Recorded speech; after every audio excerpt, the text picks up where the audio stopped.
Hello friends, જય સ્વામિનારાયણ. સ્વાગત છે તમારું કાઠિયાવાડી કિચન વિથ મમ્મીમાં. આજે આપણે બનાવીશું એકદમ ટેસ્ટી એવી ગિરનારી ખીચડી. ગિરનારી ખીચડીના સ્પેશિયલ વઘાર સાથે ઢાબા પર મળે તેવી ગિરનારી ખીચડી આજે આપણે બનાવવાના છીએ. તો જોતાં જ ખાવાનું મન થઈ જાય તેવી ખીચડી બનાવવાનું શરૂ કરીએ. જો તમને મારી રેસિપીઓ ગમતી હોય અને હજુ સુધી ચેનલને સબસ્ક્રાઈબ ના કરી હોય તો સબસ્ક્રાઈબ કરજો અને બાજુમાં રહેલા બેલ આઇકનને દબાવજો, જેથી નવી નવી રેસિપીઓના નોટિફિકેશન મળતા રહે. તો ખીચડી બનાવવા માટે આપણે દાળ ચોખાને ભેળવી લઈશું. તો ખીચડી બનાવવા માટે મેં અહીંયા ખીચડીના જે ચોખા આવે છે તે લીધા છે. તમે અહીંયા કોઈ પણ ચોખા લઈ શકો છો. મગની ફૂતરીવાળી દાળ લીધી છે, તુવેર દાળ, 2 ચમચી ચણા દાળ અને અડધી વાટકી સિંગદાણા લીધા છે. હવે આપણે તેને બધું એક મિક્સિંગ બાઉલમાં લઈ લઈશું અને બધું બરાબર મિક્સ કરી લઈશું. તો આ રીતે મેં એક વાસણમાં આ બધું જ લઈ લીધું છે. તો હવે આપણે તેને પાણીથી બરાબર ધોઈ લઈશું. આ રીતે પાણી એડ કરી અને હાથેથી મસળીને 2 થી 3 પાણીથી આપણે આપણા દાળ ચોખાને ધોઈ લેવાના છે. તો આપણી આ ખીચડી ધોવાઈને રેડી થઈ ગઈ છે. તો હવે આપણે તેમાં 1 થી 1.5 ગ્લાસ જેટલું પાણી એડ કરી દઈશું અને અડધા કલાક માટે તેને પલળવા મૂકી દઈશું. ત્યાં સુધી આપણે તેના શાકભાજીને કટ કરી લઈએ. તો ખીચડી બનાવવા માટે મેં અહીંયા 1 નંગ બટેકું, 1 વાટકો જેટલા લીલા વટાણા, અડધું નંગ કેપ્સિકમ અને 1 વાટકો ફ્લાવર, ગાજર, 3 નંગ રીંગણ, 2 નંગ ટામેટાં, 1 બાઉલ કોબીજ, આ રીતે બધા જ શાકભાજીને કટ કરીને લઈ લીધા છે. અહીંયા આદુ મરચાંની પેસ્ટ અને વઘાર માટે તમાલપત્ર, તજ લવિંગ અને લાલ સૂકા મરચાં લીધા છે. અહીંયા આપણે આ શાકભાજીને થોડા મોટા કટ કરવાના છે, જેથી ખીચડી બાફતી વખતે શાકભાજી આપણા એકદમ ક્રશ ના થઈ જાય. આપણે ખીચડીના વઘારની તૈયારી કરી લઈએ. વઘાર માટે આપણે એક વાસણમાં 2 થી 4 ચમચી જેટલું તેલ એડ કરી લઈશું અને તેલ ગરમ થાય એટલે આપણે તેમાં 1 ચમચી રાઈ, તજ, લવિંગ, જીરું, તમાલપત્ર, સૂકા લાલ મરચાં આ બધું આપણે નાખી દઈશું અને સૌથી પહેલાં કટ કરેલા આપણે બટેકા એડ કરી દઈશું. 1 મિનિટ માટે આપણે તેને બરાબર સાતળી લઈશું.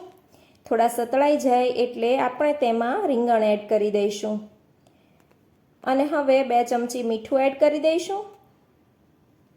અને હવે આપણે તેમાં ગાજર અને વટાણા લઈ લઈશું. આ શાકભાજીને ચડવામાં થોડો વધારે ટાઈમ લાગતો હોય છે, એટલા માટે આપણે તેને પહેલાં એડ કરી અને થોડા બાફી લઈશું. આ બધું આપણે બરાબર મિક્સ કરી લઈશું અને ઢાંકીને 2 થી 3 મિનિટ માટે આપણે તેને થવા દઈશું. તો હવે ખોલીને જોઈ લઈએ. તો આપણું આ શાકભાજી થોડું બહુ ચડી ગયું છે. તો આપણે તેમાં કટ કરેલા ફ્લાવર અને કોબીજ એડ કરી દઈશું અને બધું બરાબર મિક્સ કરી લઈશું. આદુ મરચાંની પેસ્ટ અને મીઠી લીમડીના પત્તા એડ કરી દઈશું અને હવે આપણે તેમાં મસાલા એડ કરી લઈએ. તો 1 ચમચી હળદર, 2 ચમચી લાલ મરચું પાવડર, 2 ચમચી ધાણા જીરું પાવડર અને કટ કરેલા કેપ્સિકમ લઈ લઈશું. આ બધું બરાબર મિક્સ કરી લઈશું. બધા શાકભાજી સાથે આપણે મસાલાને બરાબર આ રીતે મિક્સ કરી લેવાના છે. તો આપણે જોઈ શકીએ છીએ કે મસાલા અને શાકભાજી એકદમ સરસ મિક્સ થઈ ગયા છે. તો હવે આપણે જે ખીચડી પલાળીને રાખી છે તે લઈ લઈશું અને આ શાકભાજીમાં તે ખીચડીને એડ કરી લઈશું. તો આ રીતે આપણી આ બધી જ ખીચડીને આપણે શાકભાજી સાથે બરાબર મિક્સ કરી લઈશું. શાકભાજી સાથે આપણે ખીચડીને બરાબર મિક્સ કરી લઈશું અને 1 ચમચી મીઠું નાખીશું. 2 ગ્લાસ જેટલું ગરમ પાણી એડ કરીશું અને બધું બરાબર આ રીતે મિક્સ કરી લઈશું. તો આપણે જોઈ શકીએ છીએ કે બધું જ બરાબર મિક્સ થઈ ગયું છે. તો હવે આપણે આ બધું બરાબર ગરમ થઈ જાય ત્યાં સુધી ગેસની ફાસ્ટ ફ્લેમ રાખીશું. આપણે જોઈ શકીએ છીએ કે હવે પાણી બરાબર ઉકળવા માંડ્યું છે. તો ગેસની ફ્લેમને લો કરી દઈશું અને 5 થી 7 મિનિટ માટે આપણે તેને થવા દઈશું. તો 5 થી 7 મિનિટ જેવો ટાઈમ થઈ ગયો છે. હવે આપણે શાકભાજીને ચેક કરી લઈએ. તો આપણે જોઈ શકીએ છીએ કે શાકભાજી બરાબર હજી સોફ્ટ થયા નથી. તો આપણે આ રીતે ચમચાથી હલાવીને ફરીથી ઢાંકીને 5 થી 7 મિનિટ માટે થવા દઈશું. તો 5 થી 7 મિનિટ જેવો ટાઈમ થઈ ગયો છે. હવે આપણે તેને ખોલીને જોઈ લઈએ. તો આ રીતે ચમચાથી ચલાવી લઈએ તો લગભગ ખીચડી ચડી જવા આવી છે. તો હવે આપણે તેમાં કટ કરેલા ટામેટાં અને અડધા લીંબુનો રસ એડ કરી દઈશું. બધું બરાબર મિક્સ કરી લઈશું અને આપણે તેને ઢાંકીને ચડવા દઈશું. થોડો ટાઈમ થઈ ગયો છે. હવે આપણે ખીચડીને ખોલીને જોઈ લઈએ. તો આપણે જોઈ શકીએ છીએ કે આપણી ખીચડી એકદમ સરસ ચડીને સોફ્ટ થઈ ગઈ છે. બધા શાકભાજી પણ સોફ્ટ થઈ ગયા છે. તો આપણે ખીચડીને આટલી ઢીલી રવા દઈશું, જેથી ખીચડી ઠરે ત્યારે તે થોડી કડક થઈ જશે.